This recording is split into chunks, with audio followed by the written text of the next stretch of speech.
안녕하셨어요? 안녕하세요. 네. 살아계신 하나님 경험하기 18번째 시간은 평안입니다. 예수님께서 이 땅에 오시던 날 천사들이 노래하기를 하늘에는 영광, 땅에서는 사람들 가운데 평화, 바로 평안입니다. 뭐 신종플루가 어떻다, 또 금융위기가 어떻다, 참 어려운 시대를 보냈는데 이제 이 새해에는 여러분 모두 다 평안하시길 바랍니다. 아멘. 여러분의 가정도 마음도 교회도 나라도 민족도 세계도 평안했으면 좋겠어요. 아멘. 세계 유일의 분단 국가로 우리나라가 남아있는데 남북의 문제도 잘 풀려져서 자랑스러운 민족으로 우뚝 솟는 평안이 이 민족 가운데 있기를 원합니다. 아멘. 크리스마스를 맞아서 고등학교 동창생들이 모여서 파티를 즐기고 있었어요. 이런 얘기 저런 얘기 주고받다가 자연스럽게 종교 얘기를 하게 되었어요. 한 친구가 부처님과 예수님의 가장 큰 차이가 뭘까? 그랬더니 다른 친구가 가만히 생각해 보더니 아무래도 헤어스타일 아니겠어? 그러더니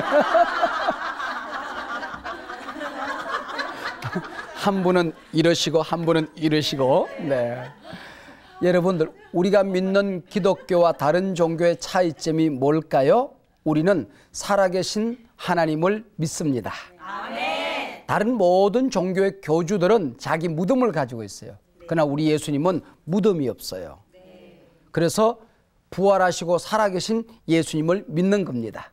어제나 오늘이나 동일하신 성령님을 믿는 종교, 살아있는 하나님을 섬기는 종교가 우리 기독교라고 하는 거죠. 그래서 여러분들이 하나님을 믿는 신앙을 가지고 있다고 한다면 그 신앙은 생명력이 있어요. 살아서 역사는 힘이 있는 거예요. 저는 그렇게 생각해요.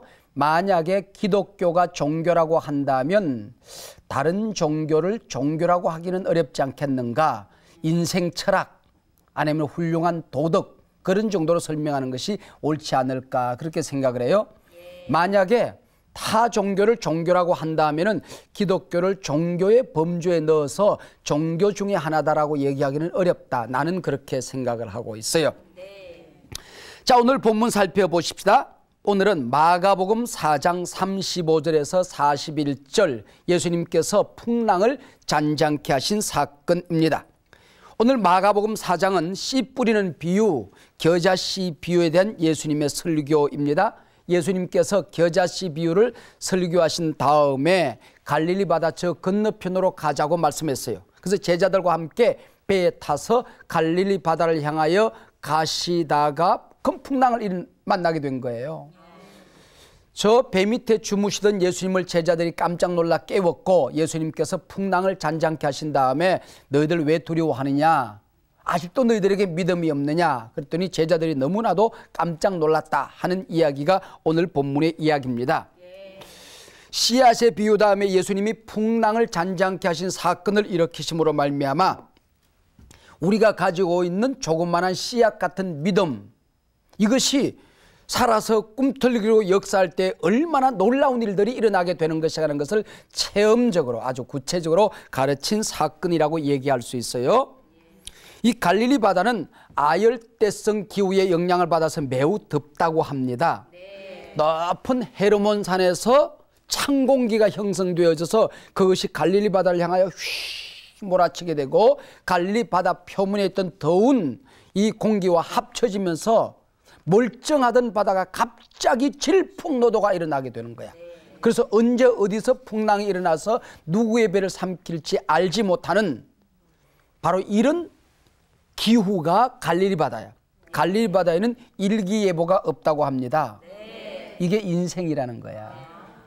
인생의 바다에는 일기예보가 없어요. 언제 어디서 어떤 일이 밀어닥칠지 알지 못하는 거라는 거죠. 인생의 바다에는 일기예보가 없다. 그것이 갈릴리 바다다 하는 겁니다. 본문의 제자들이 풍랑을 만나서 곤혹을 치르고 있는 것은 배를 젓는 저들이 애숭이라서 바다의 초보자라서 그런 것은 아니라고 하는 거죠. 오히려 그들은 노련한 뱃사람이었습니다. 이 갈릴리 바다는 그들의 직장이었고 고향이었고 삶의 터전이었습니다. 근데 뱃사람이었던 이들이 풍랑을 만났을 때에 속수무책 우리가 죽게 생겼습니다. 하소연합니다. 인생의 바람은 인생 항해가 서툰 사람에게만 오는 것은 아니더라고 하는 거죠. 건강하던 사람도 어느 날 꽈당하고 쓰러져요. 매일 운동하고 보약 먹던 사람이, 멀쩡하던 사람이 한번 꽈당 넘어졌는데 일어나지 못하는 사람도 있어요. 노련한 경영가들도 사업의 실패를 경험합니다. 저만 하면 훌륭한 신앙인이다 싶은데 그 사람에게도 약점이 있고 유혹을 만나게 되고 쓰러질 수 있다고 하는 거죠.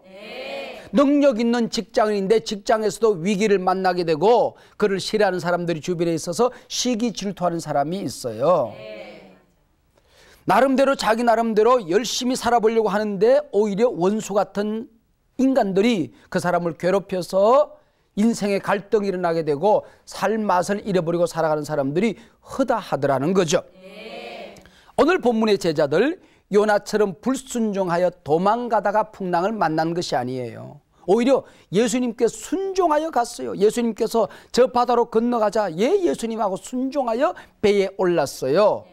더구나 예수님과 함께 지금 배를 저어서 이 바다를 건너가고 있는 것입니다.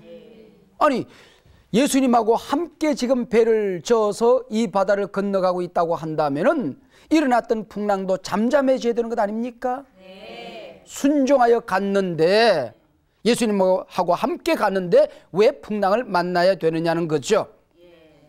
나는 타락한 삶을 사는 것은 아닌데 믿음대로 살아보려고 애를 썼는데 나름대로 성경 읽고 교회 충성하고 기도하고 제대로 살아보려고 애썼는데 왜 내게 위기가 오고 어려움이 있고 고난이 있고 환난 고통이 있느냐는 거죠. 이게 인생의 바다더라 그런 얘기죠. 제자들이 이해할 수 없었던 또 다른 사실이 있었어요. 이 난리 풍랑 속에서 예수님은 고요히 주무시고 계셨다고 하는 것입니다. 인생의 바다에서 당신의 자녀들이 파산을 겪습니다. 실패를 만나게 됩니다. 고통과 질병에 시달리게 됩니다. 애원하여 하나님께 매달립니다. 살려달라 부르짖습니다. 근데 하나님이 내 기도를 들으신 양 못 들으신 양 침묵 가운데 문제 해결되지 않습니다. 정말 야 인생 모르겠다. 정말 인생 모르겠다. 그래서 우리가 어릴 때에 어른들에게 인생이 무엇입니까? 라고 물으면은 어른들은 흔히 그렇게 대답했어요. 크면 알아. 근데 커보니까 진짜 모르겠어. 클수록 더 모르겠어. 이게 인생이라고 하는 거죠. 분명 한 가지 결론이 있어요. 인생은 고해다. 괴로운 바다다. 이 괴로운 바다에서 울고 있는 사람이 한둘이며 우리가 지금까지 짤막한 길지 않은 인생을 살아왔지만은 이 괴로운 바다에서 풍랑 만나 울었던 적이 한 번이더냐 그죠? 마음의 풍랑, 육신의 풍랑, 관계의 풍랑, 가정의 풍랑.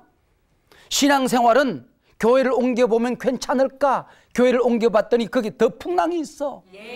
교회 나를 괴롭히는 고양이 새끼가 한 마리에서 야옹거리고 덤비길래 저 인간 없으면 행복할 줄 알고 그 인간 피해서 다른 교회 갔더니 호랑이가 기다리고 있어. 이게 인생살이고 신앙생활이더라고 하는 거죠. 중세 어느 수도원에 신부복을 입은 한 사람이 똑똑똑 노크를 하고 있었어요. 문을 지키던 사람이 문을 열고 누구를 찾아오셨습니까? 그랬더니 눈물이 걸성해져 가지고는 평화를 찾아왔습니다. 그가 신곡을 썼던 단테라는 사람이죠. 평화를 찾습니다. 이 한 해 동안 여러분들이 어디 가면 평화가 있을까? 무슨 일을 하면 평화가 있을까? 하고 평화를 찾아서 헤매겠지요. 어떤 사람은 공부를 하면서 지식을 좀 더 쌓으면 인생이 평화가 찾아올 거야. 정치하는 사람들은 권력을 잡으면 평화가 있겠지. 사업하고 돈 버는 사람들은 돈 좀 모으면 평화가 있겠지. 그러나 그게 평화가 없더라고 하는 거죠. 인생 항복판에서 누구도 내게 평화를 가져다 주는 사람이 없어요. 내가 애쓰고 몸부림하며 이 문제를 해결할 수밖에 없는 겁니다. 이게 실존주의자야. 어느 조간 신문에 이런 만화가 한 토막 실렸어요. 어떤 뚱뚱한 아주머니가 약국에 가서 아저씨 살 빼는 약 주세요. 그랬더니 알약을 한 병 한 병 주었어요. 하루에 몇 알 먹으면 돼요. 그럼 먹는 약 아닌데요. 그럼 이걸 어떻게 해요? 아침에 일어나서 방바닥에 알약을 다 쏟으십시오. 그러니까 발발발발 기어다니면서 알약을 주워 담으세요. 그리고 또 다 주운 다음에 또 쏟으세요. 그리고 발발발발 기어다니면 또 알약을 주워 담으세요. 그리고 약병 밑에 이렇게 써놨어요. 약은 약사에게, 살은 각자 자기가 알아서 빼자. 각자 자신의 인생의 문제는 자신이 해결할 수밖에 없더라고 하는 거죠. 인생에 일어난 풍랑을 어떻게 해결할 수 있을까? 어디서 평안을 찾을 수 있을까?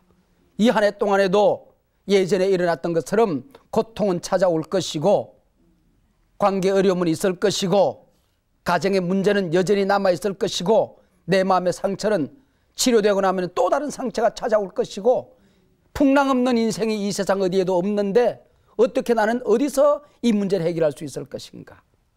지난 주간에 제가 목포는 항구다. 항구의 도시 목포에 갔었어요. 그래서 집회가 있어서 그분들과 함께 시간을 보냈는데, 그분들은 그 세발낙지인가? 네.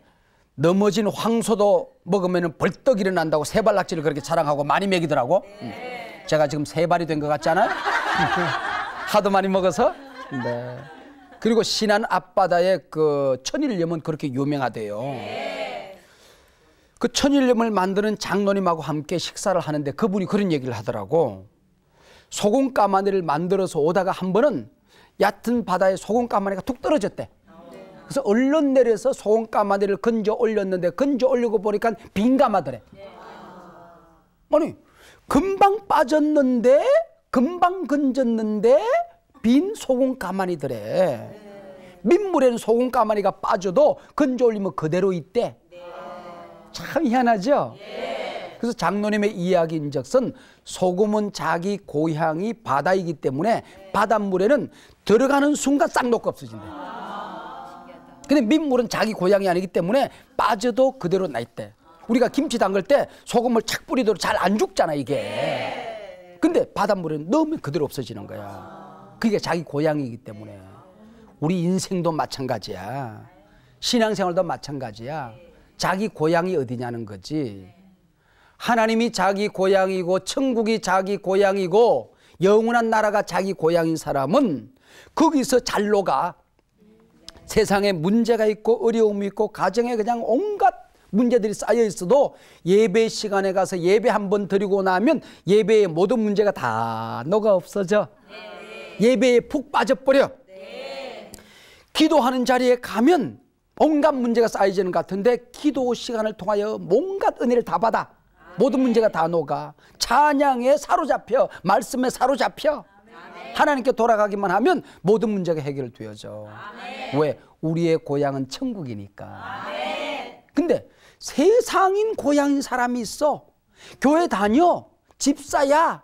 그런데도 불구하고 은혜 받은 것 같아. 유혹의 자리에 가면 유혹에서 그냥 더 잘 놀아. 마귀 새끼하고 금방 친구가 돼. 은혜 받고 갔는데 부정적인 얘기, 누가 갈구는 얘기 한마디만 하면은 그게 그냥 시험 들어가지고는 넘어져서 일어나지를 못해. 시험 들어 넘어지면 석 달이야. 일어나는데 석 달 걸려가지고는 이틀 동안 교회 가서 은혜 받고 또 넘어져. 고향이 세상인 사람들이야. 여러분, 우리의 마음이 하나님께 있으면, 우리 영혼의 고향이 천국에 있으면, 말씀이 우리 고향이면 거기서 우리가 잘 녹아요. 여러분, 세상 고향 삼고 살지 말고 천국의 고향 삼고 살아야 된다는 것입니다. 예수님은 풍랑 한복판에서 편히 주무실 수 있었어요. 세상의 풍랑이 그의 평안을 빼앗아갈 수가 없었어요. 세상의 질풍노도가 그의 기쁨과 그의 안식과 잠을 빼앗아갈 수 없었다 하는 것입니다.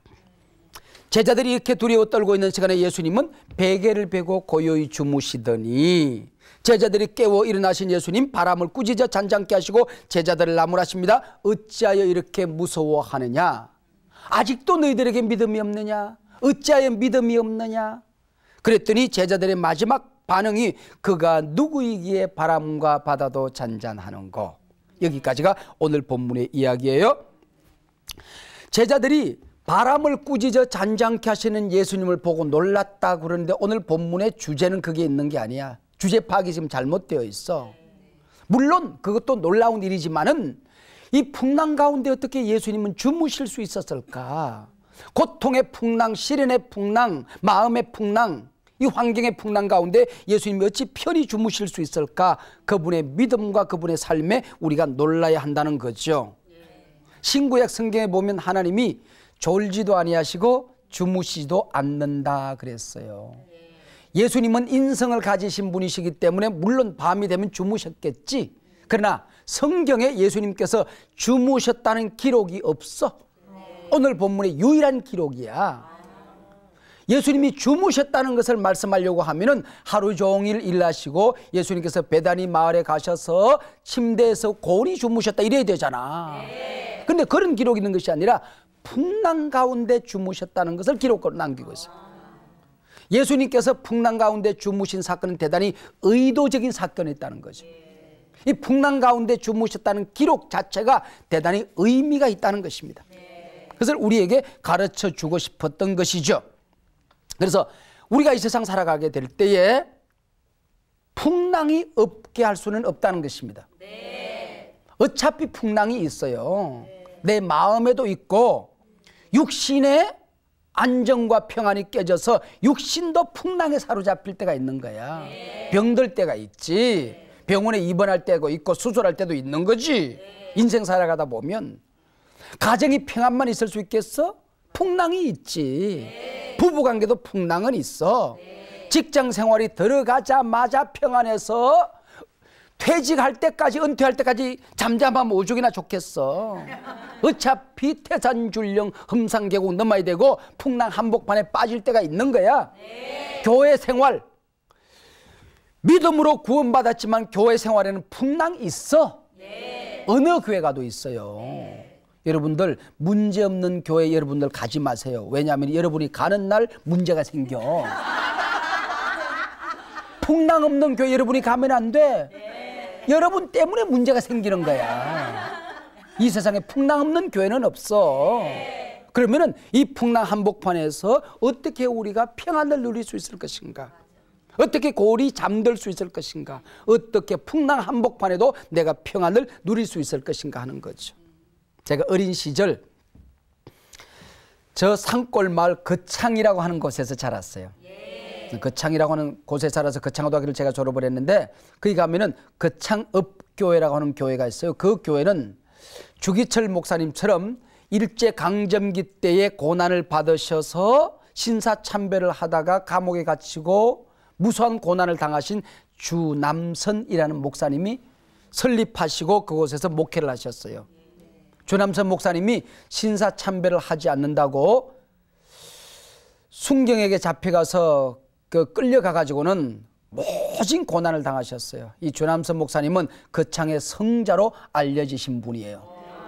엄지손가락을 로끌에 묶어서 천장에 매달아 놓고 몽둥이로 사정없이 내리치는가 하면 대나무 꼬챙이로 침을 만들어서 손톱 밑에 꽂아놓고 신사참배를 하도록 강요를 하곤 했어요. 매운 고춧가루 물을 만들어 가지고는 입과 코와 눈에다가 사정없이 쏟아붓고 고문을 하셨어요. 고문하던 젊은 순사가 경찰이 너무 안쓰러우니까 목사님 한 번만 이 일제 신사에다가 절하시고 나가셔서 평안히 목회하세요. 그랬더니 이복에 나는 목사일세. 나는 목사일세. 100번 만번 생각해봐도 마찬가지일세. 참신은 하나님뿐인 걸 내가 그분에게만 경배해야 되는 걸 내가 또 누구에게 절하란 말인가. 어디서 날아왔는지 몽둥이가 퍽퍽하고 온몸을 치는데 찬바닥에 얼음장이 추운 겨울날 쇠면바닥에 물이 흥거리고 있는데 그냥 퍽 쓰러졌어요. 거기서 기절했어요. 한참 만에 깨어나보니 온 천지가 고요한데 손을 이렇게 뻗어서 엉금엉금 이렇게 더듬어 보니까 추운 겨울 쇠면바닥 얼음덩어리가 서걱서걱한 그곳이 따뜻하게 느껴지더래요. 누가 불을 떼놓은 것처럼 안방 온돌방에 누워있는 것처럼 온몸이 따뜻해지더래요. 그리고 며칠 동안 밤잠을 자지 못하고 고문을 당하셨기 때문에 피곤하셨는지 지치셨는지 그 자리에서 잠이 들었어요. 잠이 들었는데 나중에 감옥에서 나와서 설교하시는 가운데 포근한 담요는 우리 주님 자신이었어요. 나는 주의 품에서 평안히 지낼 수 있었답니다. 여러분, 우리가 이제 기도를 좀 바꿔야 돼. 우리 늘 기도하기를 환경의 풍랑을 멈추어 달라 기도하잖아. 내 마음의 풍랑을 멈추어 달라고 해달라고. 우리 가정에, 우리 교회 생활에 풍랑을 멈추어 달게 해달라고 기도하는데, 오늘 본문이 우리에게 말하고자 하는 바는 이 세상에 어떤 고난과 시련이 있어도, 어떤 풍랑이 있어도 네가 평안할 수 있도록 기도해라. 믿음을 달라고 기도해라. 인생 살아가다 보면 높은 자리에 있을 때도 있고 낮은 자리에도 있을 때도 있어. 높은 자리에 올라가도 하나님께 감사하고 교만하지 말고, 낮은 자리 풍랑 가운데도 하나님께 감사해라. 평안해라. 건강할 때도 있고 병들 때도 있어. 하나님의 사람들은 건강에도 은혜 받을 수 있고 병든 자리, 이 풍랑 가운데도 너는 평안할 수 있느니라. 돈을 얻을 때도 있고 잃을 때도 있어. 가정에 잘 될 때도 있고 어려움을 겪을 때도 있어. 어떤 풍랑 가운데도 우리는 평안할 수 있다. 믿음을 달라고, 평안을 달라고 기도해라, 그 얘기죠. 여호와는 나의 목자시니 내게 부족함이 없으리로다.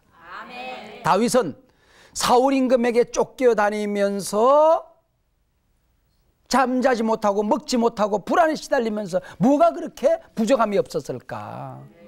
환경 때문이 아니야. 여호와가 나의 목자시니. 어떤 환경 속에도 나는 평안하다고 노래하고 있는 거죠. 자, 본문에서 예수님께서 풍랑을, 바람을 꾸짖어 잔잔케 하셨는데, 오늘 마가복음의 사건과 동일한 사건이 마태복음에도 기록이 되어 있어요. 근데 마태복음의 이 사건과 마가복음의 이 사건이 예수님께서 꾸짖었다는 것은 똑같은데 전후 맥락이 조금 다르게 기록되어 있어요. 오늘 본문에서는 예수님께서 먼저 풍랑을 꾸짖었어. 잔잔케 하신 다음에 제자들을 향하여 어찌하여 믿음이 없느냐, 그리고 믿음을 더해 주셨어. 마태복음은 일어나신 예수님께서 어찌 믿음이 없느냐, 그리고 믿음을 주셨어. 마음의 풍랑을 먼저 잔잔케 하셨어.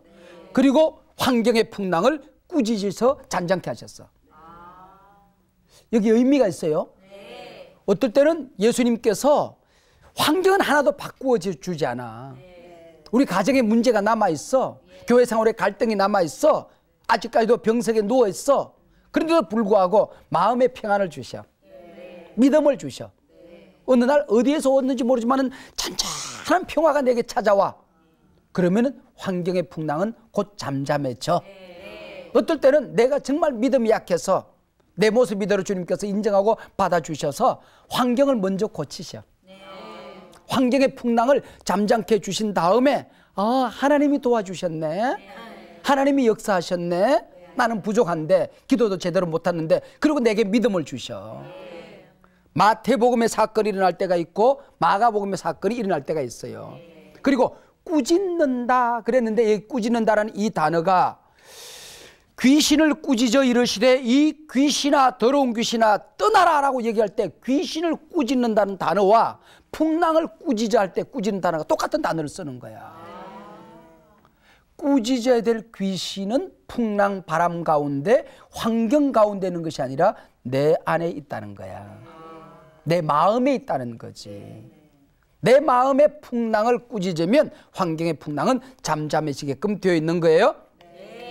심리학자들의 설명을 빌리면은 우리가 느끼는 풍랑 지수가 있잖아. 풍랑 도수가 있단 말이야. 이만한 풍랑이 있으면은 실제 불안의 요소 일어난 사건은 10분의 1도 안 된대. 10%가 안 된다는 거야. 그 사건을 만났을 때 그 사건을 보고 일으키는 내 마음의 풍랑, 해석, 느낌, 감정, 이게 90%라는 거야. 그래서 내가 믿음을 얻으면 이 만난 불안의 사건이 90%의 긍정적인 해석에 의해서 이것이 없어지게끔 되어 있다는 거지. 이게 심리학자들의 설명이에요. 성공하는 사람들의 7가지 습관이란 책을 썼던 스티븐 코비의 설명을 빌리면은, 성공하는 사람들, 위인들, 역사를 바꾼 사람들, 우리 가운데 좋은 영향을 미친 사람들을 연구해 보니까 그 사람들이 영향력 있는 인물들, 역사를 변화시키는 인물들, 많은 사람들에게 감동을 주었던 그런 위인적인 삶이 어떤 삶인가, 습관이 7가지가 있다라는 거야. 그 중에 첫 번째가 뭐냐 하면은 주도적으로 살, 주도적으로. 주도적으로 산다는 게 뭐냐면은 환경에 끌려서 살아가는 사람이 아니라 환경을 변화시키면서 살아가는 사람들이라는 거죠. 최악의 환경 속에서 최고의 평안을 누릴 수 있는 사람, 최악의 환경의 풍랑 속에서도 최선의 삶을 살 수 있는 사람, 그가 바로 주도적인 사람, 세상을 변화시키는 인물들이라는 거죠.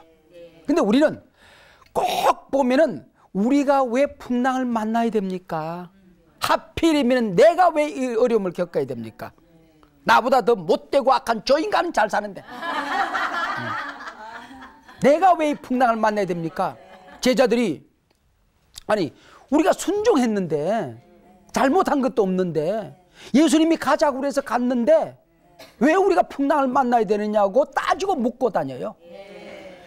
왜 내가 고난을 겪게 되느냐고 이 골목 저 골목 이 동네 저 동네 찾아내다가 인생을 낭비해?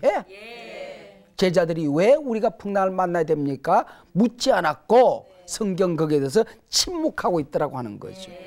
그 대신 그 시련 풍랑의 자리에서 예수님은 너희와 함께 동행하고 계셨다. 너희들이 타고 있는 배에 함께 타고 계셨다. 이걸 얘기하고 있어요. 세상에서 너희가 풍랑을 만나나 염려하지 말아라. 내가 너희를 고아와 같이 버려두지 않겠다. 이 말씀을 믿어야 돼요. 내가 어떤 시련 가운데 울고 있어도 나 혼자 울도록 하나님은 내버려두지 않는다. 이 고난의 풍랑 배 위에 예수님이 함께 계신다. 그리고 예수님께서 내 인생의 선장 되시는 거야. 선장 되시는. 에?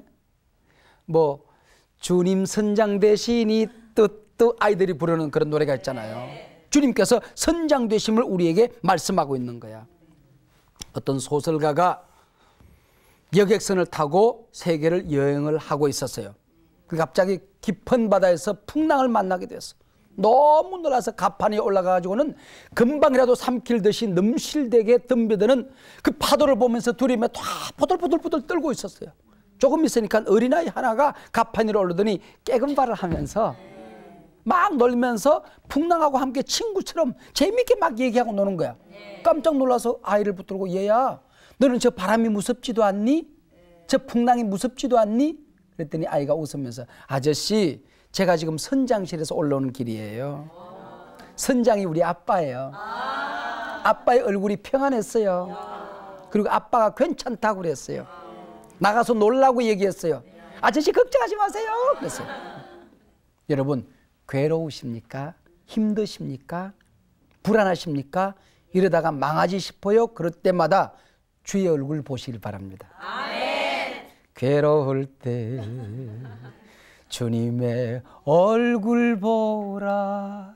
주님의 얼굴이 평안하면 여러분도 평안하면 되는 거야. 아멘. 아저씨 괜찮다고 그랬어요. 가서 놀라고 그랬어요. 주님이 괜찮다 그러면 괜찮은 거예요. 말씀이 괜찮다 그러면 괜찮은 거예요. 아멘. 자, 풍랑이 얼마나 컸는가 하는 것을 설명하고 있는데 본문에 보면은 엄청나게 크다는 얘기가 반복적으로 등장하고 있어요. 그 영어로서 크다고 할 때에 우리가 그 옷도 보면은 스몰 사이즈가 있고 미디엄 사이즈가 있고 빅 사이즈가 있어요. 라지 사이즈가 있어요. 근데 그 빅이라는 단어를 쓰거든요. 빅이라는 빅 사이즈보다도 더 클 때는 great라는 단어를 써요. 근데 great로도 표현이 안 돼. 우리 상상을 초월할 만큼 커. 그때는 메가톤급이라는 메가톤. 메가톤이라는 단어를 써요. 오늘 본문에 보면은 메가톤이라는 단어가 3번이나 반복해서 나온다. 엄청나게 큰 풍랑이 일어났다 그럴 때 메갈레 풍랑이 일어났다. 메가톤급 풍랑이 일어났다 그렇게 얘기해요. 제자들이 놀라는데 너무 놀랐어요. 메가톤급으로 놀랐어요. 그리고 예수님께서 일어나셔서 바람아 잠잠하라 풍랑아 거치라 그랬더니 바다가 갑자기 고요해지는데 물결 하나 없을 만큼 배가 이게 안방에 떠 있는 것처럼 고요해지는 거야. 그 고요가 너무 엄청난 고요라서 메갈레 고요가 일어났다. 메가톤급 고요가 일어났다. 아니 예수님이 누구시길래 바람이 잠잠해져? 풍랑이 잠잠해져? 제자들이 예수님을 바라보는 그 눈길이 너무 놀라고 너무 경외감이 커서 제자들이 너무나도 두려웠다는 거야. 그 예수님의 두려움, 경외감, 깜짝 놀람, 이것이 메가톤급 경외가 일어났다 그랬어요. 메갈레 경외가 일어났다. 야, 놀랍죠? 풍랑이 메가톤급이었어요. 예수님이 오시니까 그 고요가, 평안이 메갈레급이야. 메가톤급이야. 예수님으로 통하여 받은 은혜가, 하나님을 바라보는 경외가 메가톤급이라는 거지. 여기 교훈이 있죠? 광풍이 클수록 고요도 클 것이다. 고난이 클수록 위로도 클 것이다. 너희 아픔이 클수록 너희들이 받는 은혜도 메가톤급으로 클 것이다, 그 얘기지.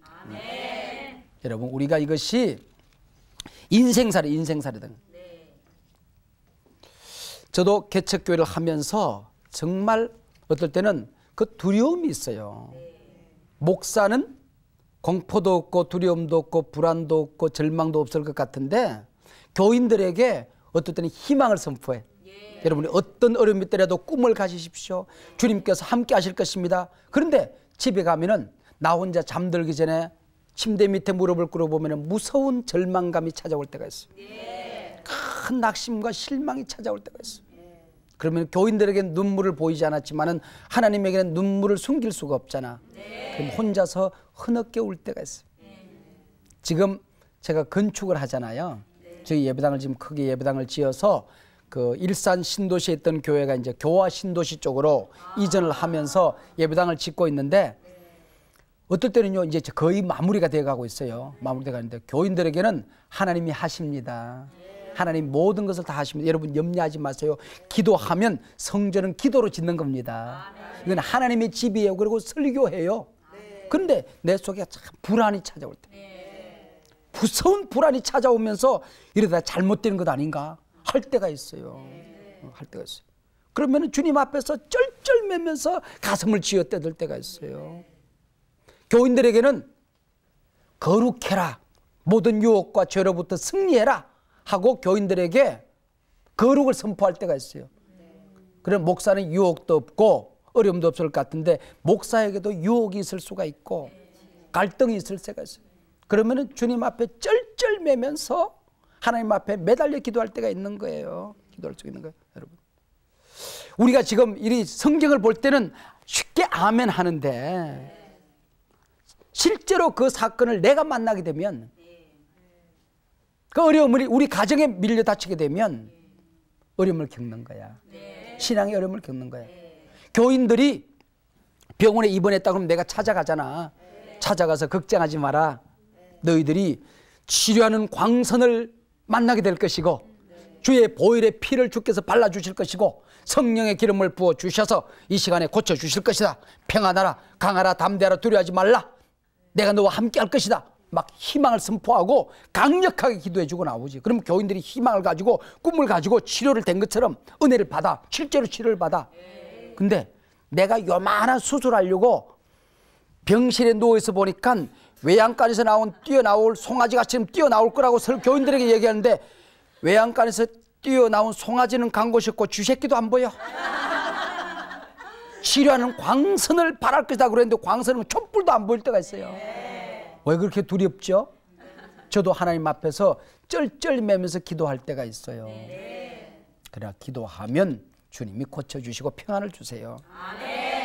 이 한 해 동안 여러분이 어떤 질병을 만난다 할지라도 어떤 마음의 갈등을 느낀다고 할지라도 여러분이 하는 장사와 사업과 직장생활에 위기를 만난다고 할지라도 그때마다 주님을 의지하면 주님을 깨우시면 주님이 여러분의 인생의 배에 오시면 주님께서 바람을 잔잔케 하실 거야. 아멘. 그런 풍랑 가운데도 여러분이 평안히 잠잘 수 있는 은혜를 받게 될 것이에요. 아멘. 내 평생에 가는 길, 그런 찬송이 있어요. 이 찬송시를 쓰신 분은 스페포드라고 하는 훌륭한 집사님이었어요. 대학교 교수님이었고 변호사였고 사업가였어요. 행복한 가정을 누리며 살았어요. 어린 자녀들 넷이 다 얼마나 이쁘게 잘 자라고 있었어요. 근데 어느 날 시카고에 큰 화재가 있을 때에 자기 집이 깨끗이 불타버렸어. 그의 모든 빌딩이 다 화재가 돼버렸어. 잿더미가 돼버렸어. 화재를 만나서.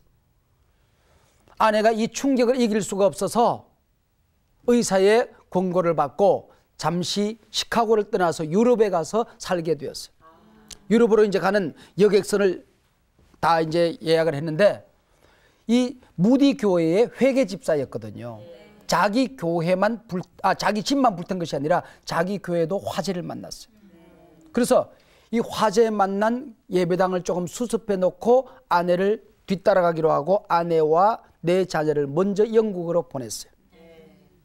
항해는 일주일이나 계속되었어요. 새벽 2시 모든 승객들이 깊은 잠에 빠져 있는 시간이었어요. 여객선은 영국 선적의 철갑섬 로키안과 정면으로 충돌했어요. 226명을 태운 이 배는 30분 동안의 풍랑 가운데서 깨끗이 물속에 빠져버렸어요. 이 30분 아수라장 가운데에 이 스패포드 부인은 어린 네 자녀를 데리고 가판 위로 올라가서 찬송을 부르며 아이들이 마지막 주님을 의지할 수 있도록 기도하고 있었어요. 그런데 그리고 나서 파도가 출렁하면서 아이들을 하나씩 삼켜가기 시작했어요. 그때에 스패포드 부인은 기절해 버렸죠. 기절한 상태로 구명정에 의해서 스패포드 부인은 구조가 됐어요.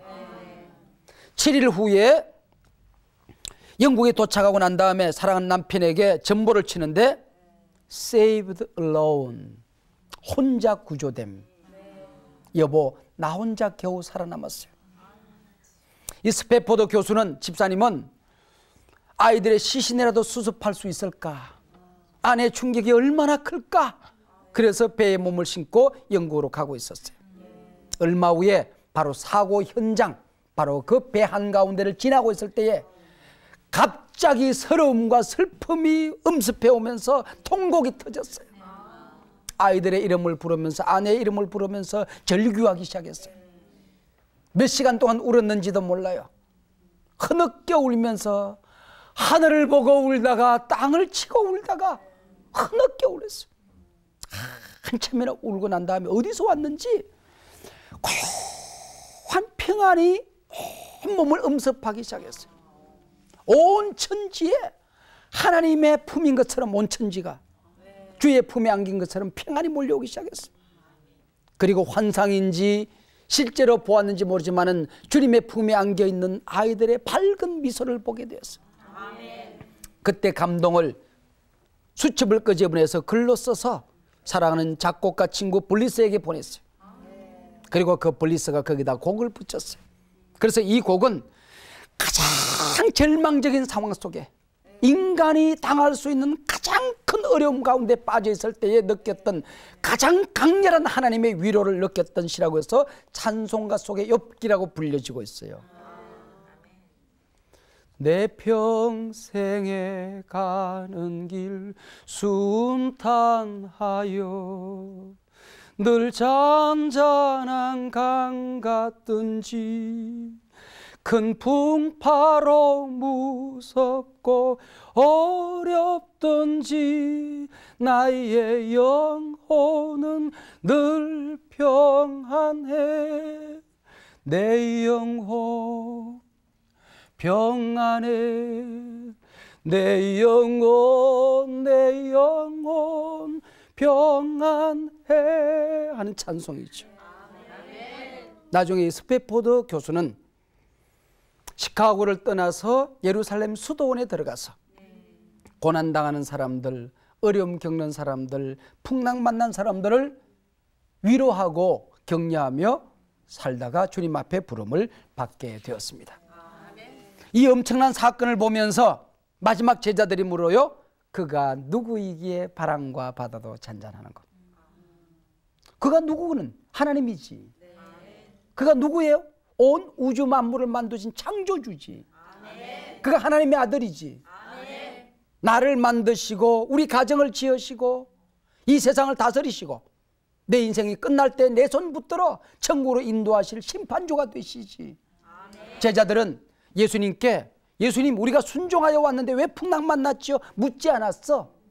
예수님을 만난 것 하나만으로 그들은 행복했어. 그가 누구이기에 바람과 바다도 잔잔하는고 우리가 고난을 만나고 상처를 겪고 고통을 만나고 환난 가운데 빠졌다가도 예수님을 발견할 수 있다고 한다면 우리는 감사한 것이지.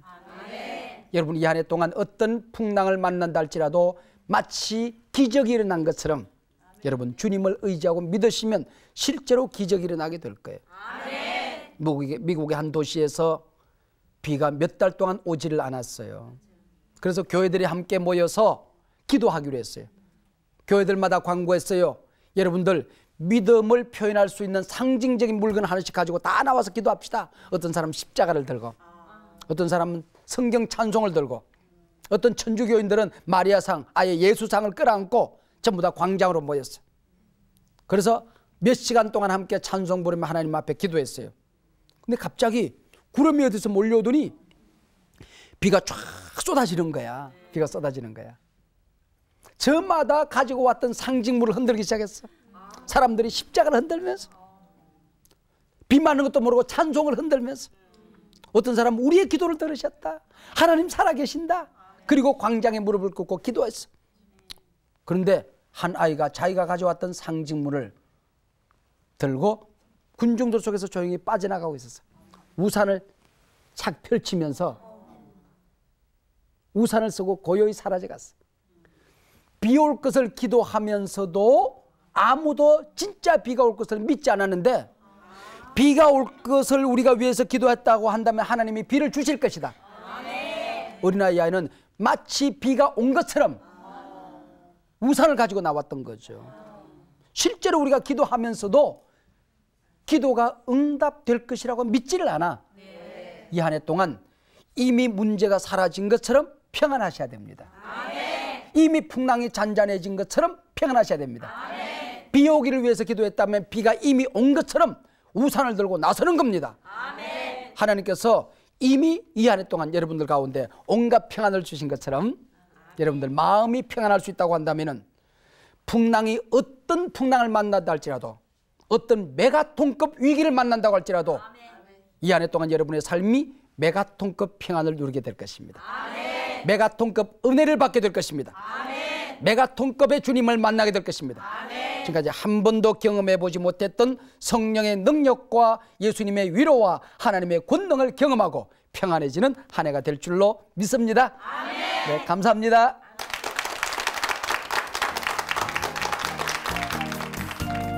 이 가정에, 우리 교회 생활에 풍랑을 멈추어다게 해달라고 기도하는데, 오늘 본문이 우리에게 말하고자 하는 바는 이 세상에 어떤 고난과 시련이 있어도, 어떤 풍랑이 있어도 네가 평안할 수 있도록 기도해라.